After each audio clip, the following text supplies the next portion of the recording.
Olá, você vai acompanhar agora o podcast Opinião do Especialista da Academia Digital Einstein. Eu sou Milena De Paulis, pediatra especialista em emergências pediátricas, e hoje teremos como convidada a doutora Carolina Ramos, endocrinologista pediátrica, doutora pela Faculdade de Medicina da Universidade de São Paulo, que falará sobre obesidade infantil, quais os riscos e quando intervir. Olá, Carolina. Obrigada por estar aqui conosco, compartilhando seus conhecimentos sobre esse tema tão importante. Posso te chamar de Carol? Sim, claro. Carol, os dados de obesidade infantil, tanto do Ministério da Saúde quanto da Organização Mundial de Saúde, são alarmantes, né? O Ministério da Saúde, ele estima que cerca de 3 milhões de crianças e adolescentes são obesos no Brasil. E mais de 6 milhões têm excesso de peso. Já a Organização Mundial de Saúde estima que 41 milhões de crianças menores de 5 anos estejam acima do peso no mundo. Isso é bastante preocupante, não é? Sim, Milena, esses dados são alarmantes mesmo, né? É um número crescente e está tomando uma proporção que a gente não consegue nem imaginar onde que vai parar, né? E tudo isso tem um motivo para estar acontecendo, né? Historicamente, o ser humano ele foi programado para armazenar energia. Antes ele tinha que caçar os alimentos, né? Esses alimentos eram escassos. Ele tinha que fazer muita atividade física no seu dia a dia e hoje mudou completamente, né, esse contexto. E agora a oferta de comida ela é enorme, né? A gente está cercado de comida por todos os lados, alimentos calóricos, atraentes. E as empresas de alimentos e bebidas ultraprocessadas, que geram bilhões de dólares, né, por aí, contribuem para esse estilo de vida de alimentos pouco saudáveis, né, e com um marketing muito agressivo para esses produtos, né. A publicidade dos alimentos para as crianças e adolescentes também é muito forte. E devemos salientar que isso deve acabar atrapalhando, né, para que ocorra uma alimentação saudável dentro e fora de casa.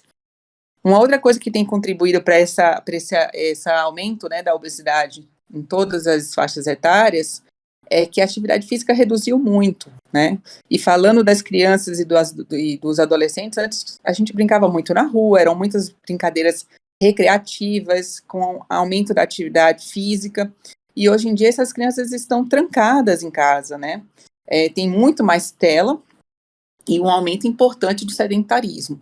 E o nosso organismo não está programado para essas mudanças, ele ainda está adaptado no padrão para poder guardar energia, só que com essa mudança de contexto, isso vai gerando obesidade crescente. E a gente ainda está num contexto, Milena, ainda mais difícil que a gente não esperava, que é essa pós-pandemia, né? A pandemia do Covid, ela agravou ainda mais essa insegurança alimentar. E, por sua vez, resultou numa compra de alimentos embalados e processados mais baratos, né, aumentando também as horas de tela e sedentarismo. Então, um trabalho americano mostrou um aumento de pelo menos 4 horas de tela por dia na faixa etária pediátrica. Trabalhos recentes publicados este ano, inclusive um do Lancet essa semana passada, mostrou um aumento grande da obesidade, não só na faixa etária pediátrica, dos mais favorecidos, mas principalmente dos menos favorecidos, né? Então, a população com mais baixa renda aumentou ainda mais. A gente viu um aumento de sobrepeso e obesidade de 36% para 45% nas crianças, principalmente na faixa etária aí de 5 a 11 anos de idade. É isso que você falou, é importante, né, Carol? Porque, de fato, a indústria, ela investe nesses alimentos atrativos para as crianças, né? E a questão do exercício físico é interessante porque agora era tão natural para a gente brincar, gastar energia, e hoje existe a questão na literatura do literacy, né? Que é você fazer com que a criança tenha uma programação de atividades físicas de acordo com a faixa etária, de forma que seja prazerosa para ela e tudo mais, coisas que a gente não precisava antigamente, né? Quer dizer, a gente perdeu um pouco isso e que são fatores, de fato, que influenciam muito aí nesses números que a gente vê que é tanto a Organização Mundial da Saúde quanto o Ministério da Saúde relatam da obesidade na infância e adolescência. Agora, vários fatores, eles estão associados ao aumento do tecido adiposo, e eles não começam somente na idade infantil e na adolescência, eles já começam na vida intrauterina e no nascimento. Que fatores são esses? Exatamente, a gente acha que é só depois que nasce, né, e que a criança está ali exposta a tudo isso que a gente comentou antes, mas esses fatores que regulam a expressão genética, eles influenciam desde a vida intrauterina. Então, o ganho de peso materno na gestação é importante. Se a mãe teve diabetes gestacional, é um fator de risco. Qual é o padrão de alimentação materna durante a gestação? O peso do bebê ao nascer, a idade de início da introdução alimentar e o padrão alimentar nos primeiros anos de vida também influencia. O aleitamento materno, na verdade, entra como um fator protetor da obesidade e o perfil da microbiota intestinal, ela é influenciada por essas questões alimentares ali de introdução alimentar, leite materno e uso de antibiótico também. Tem trabalhos mostrando que o uso de antibiótico nos primeiros 3 anos de vida poderia mudar essa microbiota, fazendo com que também isso influencie no ganho de peso ao longo da vida. Uhum. E realmente a gente tem muitos fatores aí que contribuem para o aumento da obesidade, como você falou, mas a gente tem também a questão genética, né, dentro da obesidade. A gente vê famílias de obesos. Exatamente. A fisiopatologia da obesidade, ela é muito mais complexa do que a gente imagina, né, é extremamente complexa, a gente conhece um pouco disso, a gente não conhece tudo, mas falando assim, mais sobre a genética agora, a gente pode dividir essa questão da genética da obesidade em 3 categorias, né, a obesidade sindrômica, que é quando ela está associada a alguma outra síndrome, né, faz parte de uma síndrome, na verdade, como, por exemplo, pacientes com Prader-Willi. A obesidade monogênica, que é a minoria, quando você tem uma única mutação genética levando a esse padrão, né, a obesidade. E a genética da obesidade comum, que tem características poligênicas, ou seja, você tem um cluster gigante de genes que estão associados a isso. E ela é multifatorial, porque ela vai ser influenciada por esses fatores externos na epigenética, né, na expressão da regulação, como que vai ser expressa esses genes. E aí isso ainda permanece com causas não bem estabelecidas, e essas mudanças ambientais promovem o desenvolvimento da obesidade em grande parte da população.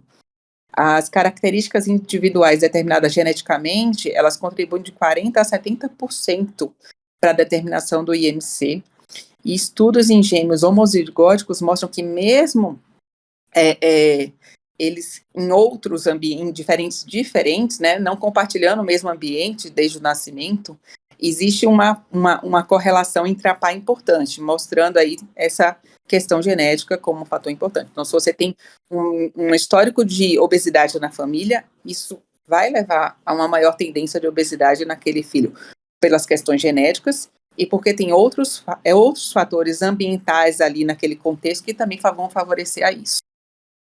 Perfeito. E uma coisa também que a gente tem visto e acompanhado em termos de epidemiologia e saúde pública, né, é que as doenças crônicas não transmissíveis, elas vêm constituindo a principal causa de mortalidade no mundo todo, né, que são as doenças cardiovasculares, o diabetes, o câncer e outras doenças.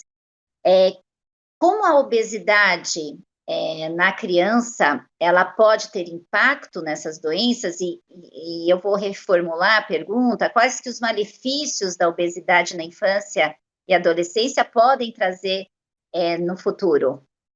Bom, então, como você perguntou e comentou antes, Milena, existe essa associação clara entre obesidade infantil, né, e o maior risco de mortalidade por doenças cardiovasculares na vida adulta. E aí, dentre essas doenças, né, que não são não transmissíveis, a gente tem relacionadas à obesidade, a gente tem o diabetes tipo 2, esteatose hepática, hipertensão, coronariopatia, síndrome da apneia obstrutiva do sono, osteoartrites, né? E muitas vezes você pensa, não, é só uma criança gordinha, quando ela crescer ela vai emagrecer. Mas a gente sabe que uma criança obesa com 3 anos tem 90% de chance de ser um adolescente com sobrepeso ou obesidade. e que 80% dos adolescentes obesos serão adultos obesos, né? Então, a melhor forma de prevenção da obesidade é não deixar ela acontecer, né? Desde os primeiros anos de vida, e não ficar achando que, não, depois quando ela crescer, ela vai emagrecer. A estatística não é essa, né? Cuidado tem que ser constante desde o nascimento. Perfeito. E como que a gente define a obesidade na criança, Carol? Quais são as diferenças de definição? O que é uma criança obesa de um adulto obeso? Bom, na faixa etária, né, adulta, você faz o cálculo do IMC e você categoriza a partir desses valores. Então, o IMC, ele é calculado pelo peso dividido pela altura ao quadrado. Na faixa etária pediátrica, você tem que plotar esse valor do IMC numa curva, né, ou do CDC ou da Organização Mundial de Saúde. A gente costuma fazer essa categoria a partir dos 2 anos de idade, não usa muito categoria de obesidade antes, mas você já vai correlacionando ali o peso com a altura, e a partir dos 2 anos você vai colocar esse IMC numa curva da Organização Mundial de Saúde ou do CDC. Se tiver com o peso, o IMC, entre o percentil 85 e 95, você vai falar que é um sobrepeso. Se tiver acima do percentil 95, para idade e sexo, é obesidade. Perfeito. E aí entra o papel do pediatra, que não é fácil, né, Carol? Nos consultórios, no segmento, que a gente sabe que acompanhar e tratar a obesidade não é tarefa fácil, porque não é um esforço só da criança, tem que ser um esforço da família, né? Esse eu acho que é o grande desafio. Como é que a gente trata a criança obesa? E é um desafio da família, mas tem que também falar que é um desafio para as políticas públicas de saúde também promover tudo isso, né? Então, é um conjunto e é uma esfera muito maior até do que só o intra-casa. E o pediatra está ali de uma forma importantíssima para poder acompanhar e orientar, porque o primeiro passo para o tratamento, né, e digo também até para a prevenção, é a mudança do estilo de vida, né? Uma alimentação saudável é um dos pilares mais importantes na prevenção e no tratamento da obesidade infantil. Uma alimentação saudável deve ter alimentos pobres, deve evitar esses alimentos pobres em nutrientes e ricos em açúcares, né? Os ultraprocessados são vilões em relação a isso. Uma orientação que a gente faz sempre, Milena, é não consuma suco. Troque o suco por fruta mais água. Essa é uma recomendação da Organização Mundial de Saúde para todo mundo, né? Então, evitar suco. Suco de caixinha, então, suco industrializado, pior ainda. Mas mesmo o suco natural, que muita gente fala, mas é natural, não coloquei açúcar. Mesmo o suco natural da fruta, sem adição de açúcar, é extremamente calórico. Então, o ideal é comer a fruta e beber água, né? Além disso, orientar que seja realizado de 20 a 60 minutos de atividade física moderada por dia, 5 vezes por semana. E a gente está falando de criança, então essa atividade física também tem que ser lúdica, tem que ser agradável, né? A criança tem que participar da escolha das atividades. Eu brinco, se ela odeia natação e vê uma nuvem no céu, ela não vai querer ir para a natação porque vai chover. Se ela gostar da natação, ela vai falar, por mim, pode chover, eu já estou na água mesmo. Então, a criança tem que gostar, é criança, tem que se divertir, tem que estar feliz fazendo aquilo, né? E procurar fazer mais atividades ao ar livre. E se não tiver essa oportunidade, estimular jogos de tabuleiros, atividades manuais, conversa em família, sair da tela, né? O ideal é que uma criança passe menos de 2 horas por dia em todas as telas, né? E é um grande desafio, né? E ainda mais na pandemia, né, Carol, que as crianças fizeram as aulas internet, então elas ficaram muito mais tempo nas telas e, obviamente, isso pode ter sido também um fator aí que favoreceu esse avanço da obesidade na pandemia do Covid, né? Com certeza, com certeza. Esse aumento de 4 horas que eu comentei no começo do podcast, na verdade, até fora o período escolar, né? Porque as crianças perderam os encontros, perderam as saídas, perderam as brincadeiras fora de casa e ficaram trancadas em casa, né? Então, a gente fala até fora do período escolar.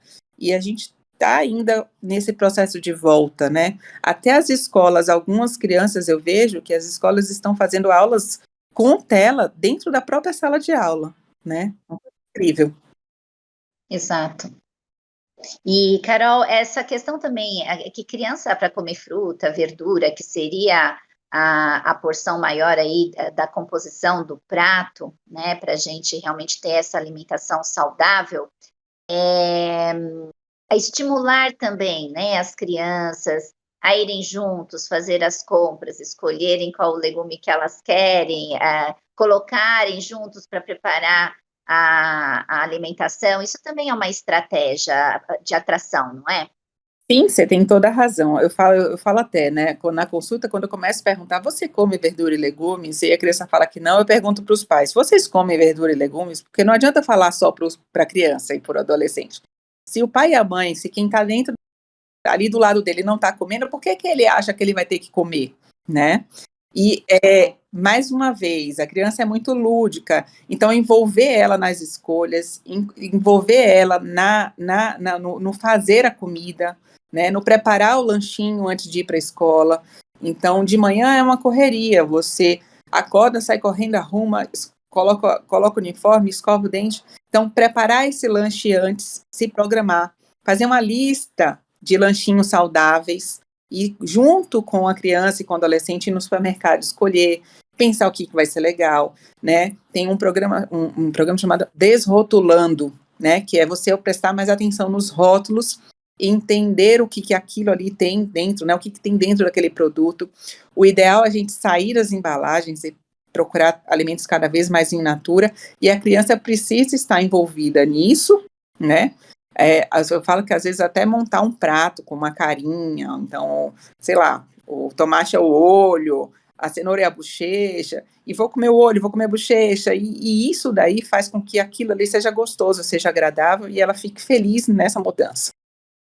Sim, a gente foca um pouco mais na criança, porque, óbvio, quanto mais cedo você educa esses hábitos alimentares saudáveis, eles se perpetuam, porque depois chega na adolescência, aí vem os ultraprocessados, todos aqueles lanches e tudo mais.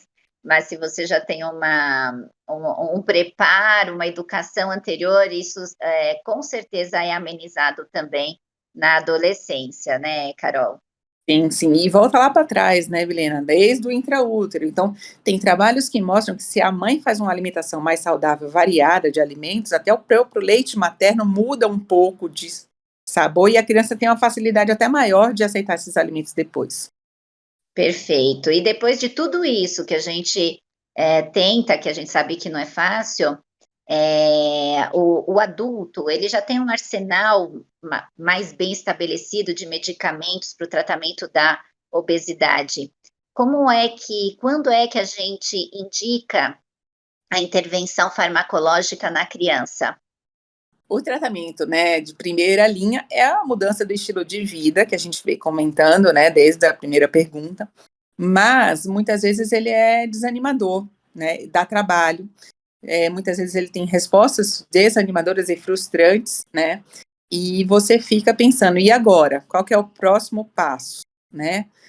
O tratamento farmacológico, na verdade, ele só se justifica se você estiver fazendo isso em conjunto com a mudança dietética e com a mudança do estilo de vida. Tratamento farmacológico sozinho, nenhum vai ter esse resultado esperado se você não fizer as outras coisas.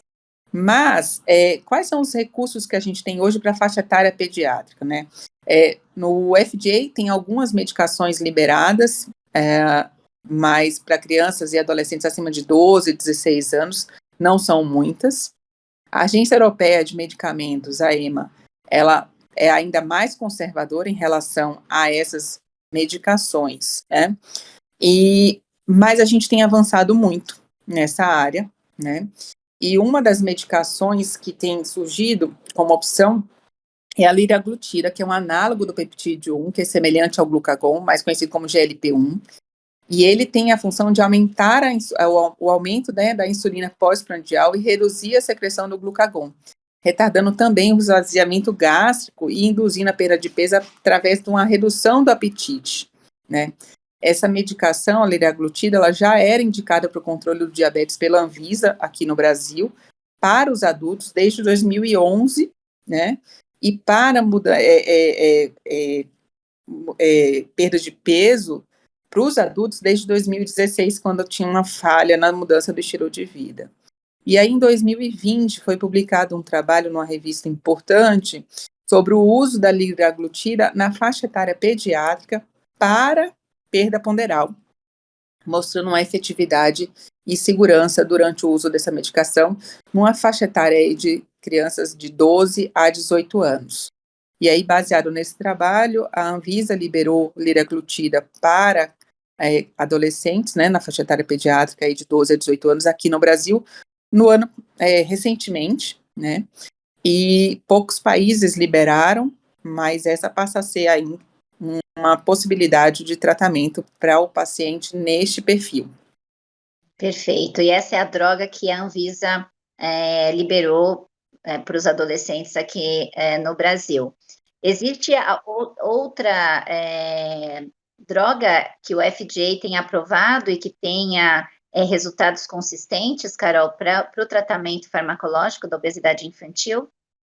O FDA já liberou também o Orlistat, o FDA, né, liberou o Orlistat, e também a Fentermina, que esse a gente não tem aqui no Brasil, mas também para pacientes aí acima de 12, 16 anos. Tem algumas drogas que o FDA liberou que a gente não tem no Brasil, né, mas eles lá também têm muitos, tem muito, uma preocupação grande com a questão também de jurídica, né, de processos e tudo mais em relação a essa medicação.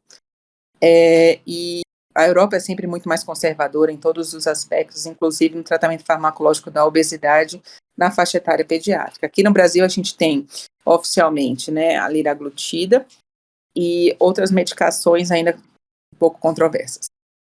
Perfeito, e obviamente a gente sempre insiste que a mudança do estilo de vida e alimentação é o foco principal. Alguns casos bem determinados e estudados, né, vão para os tratamentos farmacológicos, mas tem a questão da cirurgia bariátrica que a gente tem visto ultimamente adolescentes já fazendo. Como é que é essa questão da cirurgia bariátrica na obesidade infantil e na adolescência? Esse é um assunto também crescente, com muitos estudos e publicações aí nessa área agora.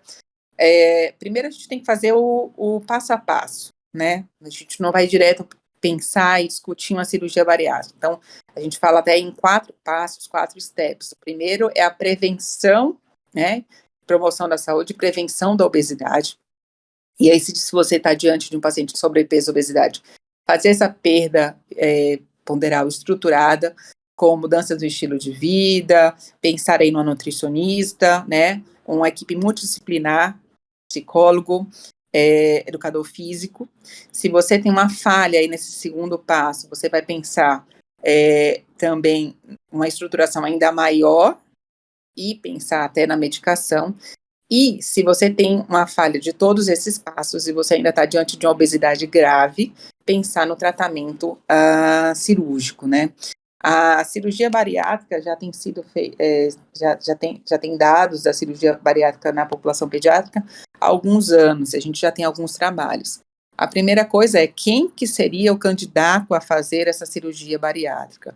Então, seriam pacientes da obesidade classe 2, que tem 120% a mais do que 195 de IMC na curva, com alguma comorbidade, ou classe 3, que é aquele com 140% a mais aí do percentil 95, mesmo sem nenhuma comorbidade.